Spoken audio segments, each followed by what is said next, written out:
ඒගොල්ලෝ හොරකම් කරන්න ආවේ. ඇවිල්ලා වාඩි වුණා ඔය වගේ. වාඩි වෙලා ඉතින් බණ අහගෙන ඉන්නකොට ඒගොල්ලෝ සෝවන් වෙලා තියෙනවා. ඒගොල්ලෝ හොරකමේ ඇවිල්ලා තියෙන්නේ. ඒක මිනිස්සෙකිට හොරකමේ ආවා. එයා ඉතින් හොරකම් කරන්න ආවේ. මොකද ගොඩාක් අය ඉන්නකොට හොරකම් කරන්න ලේසිනේ. මොනවා හරි අතපොත ගාගෙන යන්න පුළුවන්. ඒ නිසා යා හොඳට වාඩි වුණා. වාඩි වෙනකොට අනේ බුදුරජාණන් වහන්සේ යාගේ හිත දැක්කා.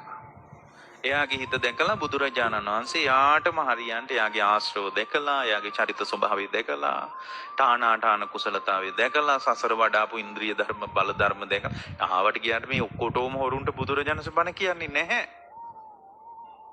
උන්වහන්සේට තියෙනවා ඉන්ද්‍රිය පරෝපරියත්තේ ඥානෙ, ආසයානුසේ ඥානෙ කියලා ඥාන දෙකක්.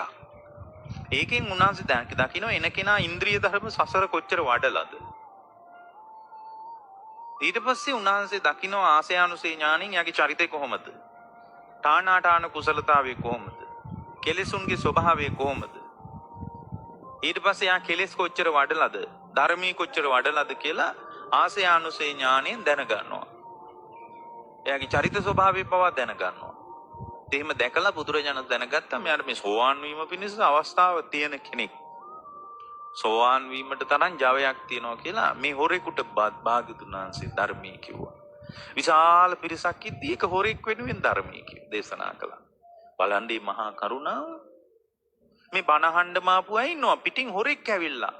ඒ හොරාට කතා කළා. මේ ඔක්කොම පැත්තකින් තියලා හොරා වෙනුවෙන් බුදුරජාණන් ධර්මයේ කිව්වා. ධන බණ අහන්නම කියලා හිතාගෙන උතුරු සලු දාගෙන ගෙවල් වල ඉඳලා ලෑස්ති වෙලා ආපු මිනිස්සු හිටියා. හොරෙක් වෙනුවෙන් බුදුරජාණන් අර ඔක්කොම ඉද්දී ඒ හොරාට ධර්මයේ කිව්වා. එතකොට එයා මොකද කළේ?